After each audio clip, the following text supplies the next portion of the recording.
Hello.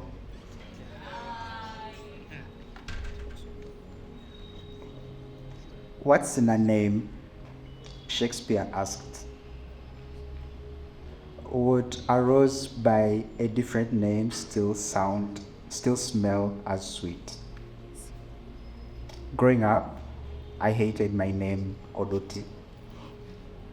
And that was because throughout both primary school and secondary school, a lot of the children that I studied with and the teachers who taught me asked what my name meant. It bothered me, but I was also bothered by the fact that the pronunciation of my name by these students and teachers was quite different from how as my name was pronounced at home. So I asked my father what my name meant, and he told me that my name connotes to sneering, which was even more embarrassing to describe to other people. I come from West Nile, and among my people, the Madi and the Lugbara, our languages are tonal. So one word can have 5, 10, even 15 meanings. And naming is based on the circumstances of the birth of a child or on the circumstances of the relationship that led to the conception of that child. So my name Oduti, the sneering that my dad described, referred to the dysfunctions within my father's family around the time of my birth.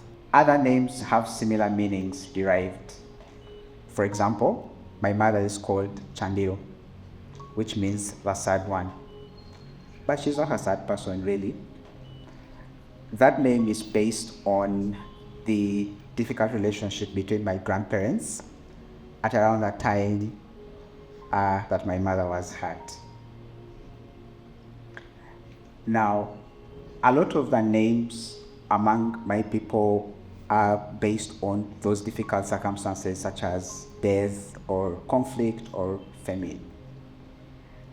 They are not really in a way to imply that the parents or our ancestors were foreshadowing misfortune or curses into the lives of the babies that had just been born. Rather, they are blessings. Our names are stories of the difficult circumstances that our people overcame. Our names are stories, our names are histories, our names are victories. With the advent of Christianity, our naming customs started changing. So a lot of churches and their pastoral staff started rejecting such bad sounding names like my mother's. So we now have names such as Aikobua, which means happiness is in heaven, which name now has to be accompanied by a first name, often in English or a European language, like Paul or John or Maria. What does it say about us that our names are in languages that are not our own? Another example of such a name is the name of our country, Uganda.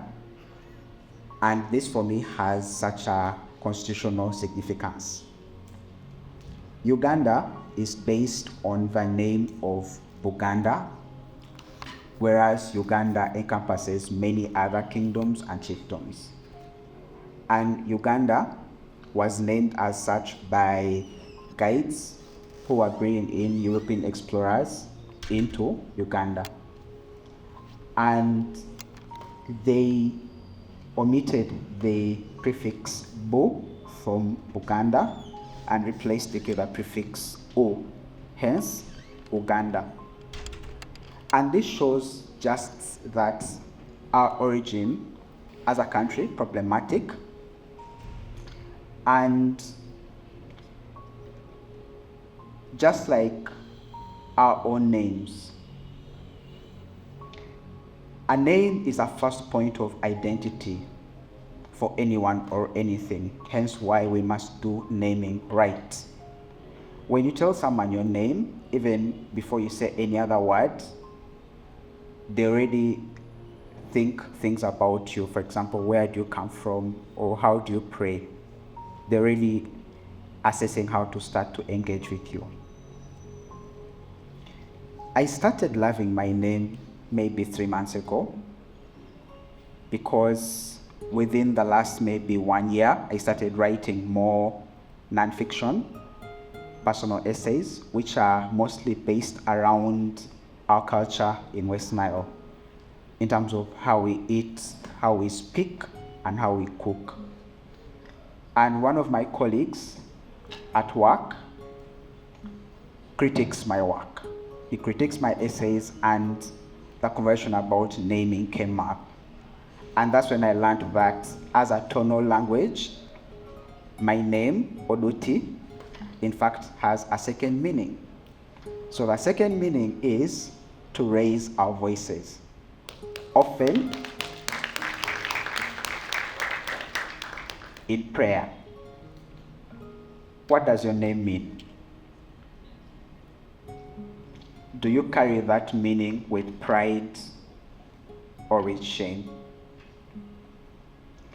We are the generation that should use names as stories. We are the generation that should use names as the first point of identity, but to do it right, to tell stories about ourselves and about our future and about our identity. What is in a name?